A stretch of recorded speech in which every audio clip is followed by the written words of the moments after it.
नमस्कार जी sir. Sir आपका शुभ नाम क्या है? किशन दास शर्मा है। मैं कोटला विहार फेज 2 नई दिल्ली से आया हूँ जी।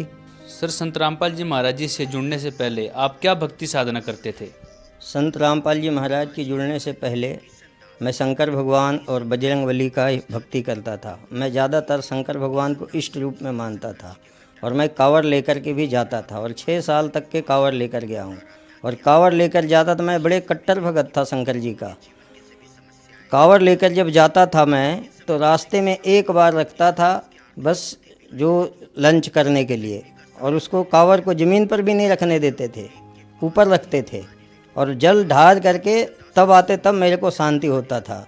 उसके बाद मैंने जी वो भी भक्ति छोड़ दिया। धीरे धीरे मेरा मन हट गया, बहुत गरीबी से गुजरने लगा, आर्थिक स्थिति खराब होने लगा तो लगा कि भगवान नहीं है, ऐसा करके मैंने छोड़ दिया वो भक्ति और ऐसे घूमने लगे। फिर मैं दिल्ली में एक हमारे जानकार हैं, रिश्तेदार हैं, वो सतपाल जी का भक्ति करते थे, वो 30 साल से उनके साथ जुड़े हुए थे। उन्होंने बताया कि आप इनके पास चलो, आपको अच्छा समाधान मिलेगा और आर्थिक स्थिति भी ठीक हो जाएगा। हम कहे ठीक है जी चलते हैं।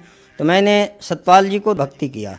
भक्ति तो क्या कहे, जाते थे वहाँ जो भजन वजन होता था वही हम भी करते थे।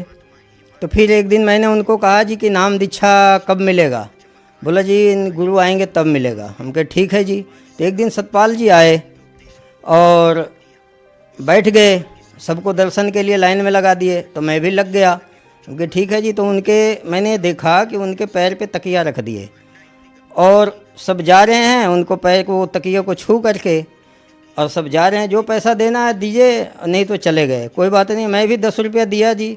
और मैंने वहाँ ये देखा, हमको वहाँ मन ये हट गया कि वो गुरुजी तो उनके पेपर पढ़ रहे हैं और इधर जो जिनके उनके चेले हैं वो सारे उनको तकिए को छू करके जा रहे हैं। तो मैंने सोचा गुरु को चाहिए बच्चों को आशीर्वाद देना या उनके ऊपर ध्यान देना चाहिए। तो मैंने वहाँ से मन हट गया, मैंने फिर छोड़ दिया। फिर मैं सोचा कि किसी को कोई कुछ नहीं करना है, कोई भक्ति नहीं करना है, कोई गुरु नहीं बनाना है, छोड़ दिया मैंने जी। सर अभी आपने बताया कि आप शंकर जी के बहुत कट्टर भगत थे और आप शंकर जी और हनुमान जी के साधना बचपन से ही करते आए हैं। तो सर आपको शंकर जी और हनुमान जी की भक्ति करते हुए क्या लाभ प्राप्त हुए? देखो जी, हमको शंकर जी और भगवान और बजरंगबली को भक्ति करते हुए तो कोई लाभ प्राप्त नहीं हुआ। जहाँ तक आर्थिक स्थिति बहुत खराब ही रहा। और जो अभी इस मेरी बात को सुन रहे होंगे उनको भी पता लगा कि बात सत्य है।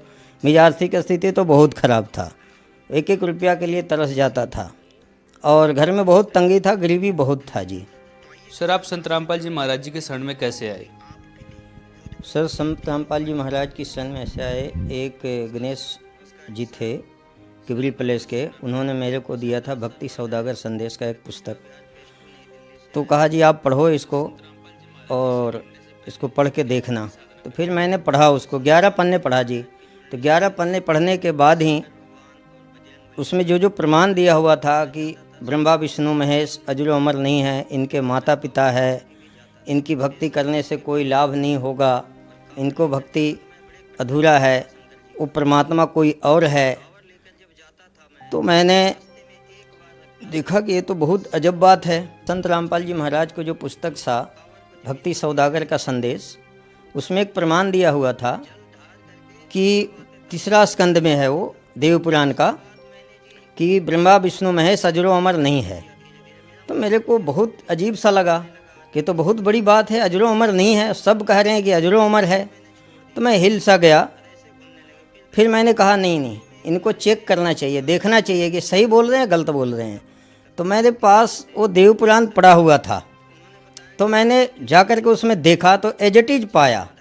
तो मेरे को पूर्ण विश्वास हो गया कि ये साधारण आदमी के बात नहीं है। तो मैंने सोचा कि अब संत रामपाल जी महाराज से ही दीक्षा लेंगे। तो मैं उसी दिन 24/7/2010 को बरवाला पहुंच गया और मैंने नाम दीक्षा ले लिया जी। सर संत रामपाल जी महाराज जी के शरण में आने के बाद आपको क्या लाभ प्राप्त हुए? सर संत रामपाल जी महाराज की शरण में आने बाद में हमको तो सबसे बड़ा लाभ तो यह है कि आध्यात्मिक ज्ञान मिल गया, जीवन मृत्यु से मुक्ति मिलने का मार्ग मिल गया। सबसे बड़ी लाभ तो ये है। बाकी लाभ तो आर्थिक लाभ तो ऐसे बहुत कुछ हुआ है, उतनी कितना गिनती कराऊं, लेकिन जो है एक छोटा मोटा है वो बता देता हूं। सबसे पहले तो हुआ था जी कि मैं जा रहा था घर से, जैसे हमारा ठेकेदारी का काम है तो हमें जल्दी जाना होता है। उस टाइम हमको ध्यान नहीं रहा, मीटिंग था, हमें ध्यान नहीं रहा, तो फिर फ़ोन किया इंजीनियर ने कि आ जाओ जल्दी। तो मैं जल्दी में जा रहा था और मैं भी मोटरसाइकिल से जा रहा था, उत्तम नगर के लाइन में जा रहा था। उधर से एक बस आ रही थी और मैं भी तेज़ी में जा रहा था, तो मैंने एक मैटाडोर से ओवरटेक करके सोचा जल्दी निकाल लूं, और उधर से बस आ रही थी जी। मैं ध्यान दिया नहीं बस को और उसमें जा कर के अंदर घुस गया बिल्कुल, और अंदर घुस गए, मेरा हेलमेट फट गया और वो बस जो है मेरी मोटरसाइकिल के ऊपर चढ़ गया बिल्कुल। उसने, बस वाले ने भी ब्रेक लगाया, लेकिन दोनों का स्पीड होने के कारण कितना लगाएगा। बस वाले को पूरा फट गया, हाथ वाथ पूरा खून खून हो गया। अंदर जितने बस में बैठे थे सब घायल हो गया और सभी का मुंह से एक ही आवाज़ आया था कि ये मर गया। और मैं सुना भी, और मेरा भी अनुमान था कि मैं भी मर गया। हमने भी अनुमान पूरा आ गया था कि मर गया। तब वो ड्राइवर जो आया, तो मैं बाहर निकला धीरे धीरे। वो ड्राइवर आया तो मैं डर गया कि हो सकता है मेरे को मारेगा, लेकिन आ कर के हमको वो पैर पकड़ लिया और उसने बोला कि भाई तुम कौन सी भगवान की भक्ति करते हो, ऐसे हालत में कोई बचना नहीं था, और बच गए तो भाई मेरी नौकरी बच गई, मेरा बीवी बच्चा बच गया, नहीं तो मैं तो मर जाता। तो मैं तो घबराया था, बहुत परेशान था, मैं क्या बोलूँ उनको। तो मेरे को पता था कि संत रामपाल जी महाराज की कृपा से बचा हूँ, वो तो हमको पता था, लेकिन उनको मैं क्या बताऊँ उस जगह। बोलते भी तो उन लोग मानता नहीं। ऐसे हुआ जी, और आर्थिक स्थिति भी ठीक हुआ। उसके बाद फिर एक बार और एक्सीडेंट मेरा हुआ पंजाबी बाग में।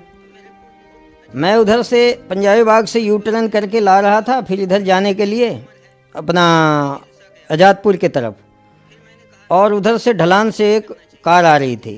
कार मेरे को पीछे से मारा बहुत तेज़ से, मैं करीब 15-16 फुट के अंदर जैसे रगड़ करके चला गया, लेकिन मेरे को कुछ कहीं खरोच नहीं है। सबसे बड़ी बात तो परमात्मा का है, सतवर्षी संत रामपाल जी महाराज का है, जो उन्होंने इस तरह से हमको बचाया।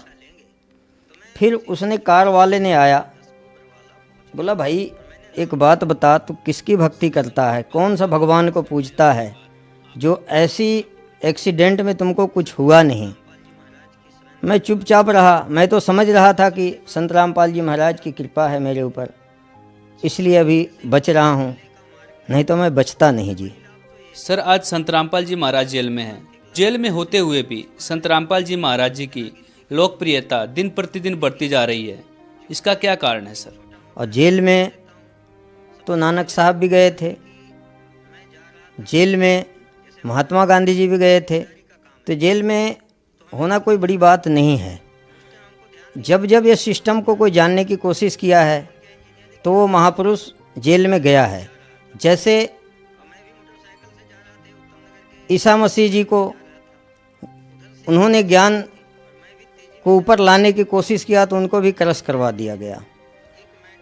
और आप पूछते हैं कि संत रामपाल जी महाराज का लोकप्रियता इतना क्यों बढ़ता जा रहा है, तो उसके पीछे एक कारण है जी। सबसे पहला कारण है, जैसे टीबी किसी का है, किसी को कैंसर है, जैसे लाइलाज बीमारी है जो डॉक्टर जवाब देता था, जो डॉक्टर के बस का नहीं है, जो उनसे ठीक नहीं हो पाता है, तो इनको आशीर्वाद मात्र से, उनके जो दिए हुए सद्भक्ति का जो मंत्र है उनको जाप करने से ठीक हो जाता है। तो इसको सुन करके लोग उमड़ उमड़ के जा रहे हैं, और उन्होंने तो विश्व का कल्याण करने के लिए आए हैं। कुछ दिन के बाद ये पूरा विश्व में ही इनका ज्ञान चलेगा। संत रामपाल जी महाराज का जो मंत्र दिया हुआ है वो बड़ा गजब का है। तो संत रामपाल जी जो महाराज मंत्र देते हैं वो शास्त्र के अनुकूल मंत्र देते हैं, उससे लाभ होता है लोगों को। अब जैसे लाइलाज बीमारी है, जैसे कैंसर है और बहुत सारी ऐसी बीमारी है जो उनको ठीक हो जाता है, तो उनके आशीर्वाद मात्र से ठीक हो जाता था। आज तो संत रामपाल जी महाराज जेल में हैं, लेकिन उनकी जो भक्ति दिया हुआ है, जो शास्त्र अनुकूल साधना है, उनके मंत्र जाप करने से ही उनको लाइलाज बीमारी ठीक हो जाता है। उसके कारण लोग उमड़ उमड़ के जा रहे हैं। किसको नहीं चाहिए, हर आदमी को सुख चाहिए, तो सुख मिलेगा कहाँ से? सुख तो शास्त्र अनुकूल साधना करेंगे तब मिलेगा आपको। तो शास्त्र अनुकूल साधना तो संत रामपाल जी महाराज बता रहे हैं। तो इस तरह से लोग उनमें जुड़ रहे हैं, उसका जुड़ने का कारण यही है, उनके लोकप्रियता होने का कारण, मुख्य कारण ये है। सर आप जन समुदाय को क्या संदेश देना चाहते हैं? सर मैं जन समुदाय को क्या संदेश दूंगा, प्रार्थना कर सकता हूँ, और उनसे मेरी प्रार्थना है कि संत रामपाल जी महाराज की शरण में जल्दी से जल्दी आएं और अपना जीवन कल्याण कराएं। सर संत रामपाल जी महाराज तो आज जेल में हैं, यदि कोई उनसे जुड़ना चाहे, उनसे नाम दीक्षा लेना चाहे तो कैसे ले सकते हैं? सर संत रामपाल जी महाराज जेल में हैं, लेकिन उनके कई चैनलों पे सत्संग आता है, उनके एक पट्टी चलता रहता है, उस पट्टी में नाम नंबर लिखा होता है, उस नंबर पे फ़ोन करके हर ज़िला में वो नामदान केंद्र बनाया गया है। इनको जिसमें नज़दीक पड़ता है उसमें संपर्क करके और वहाँ पर जा कर के नाम दीक्षा ले सकते हैं और अपना जीवन कल्याण करा सकते हैं। धन्यवाद सर। धन्यवाद। सच्चाई सत्य घटना, सत्य की तह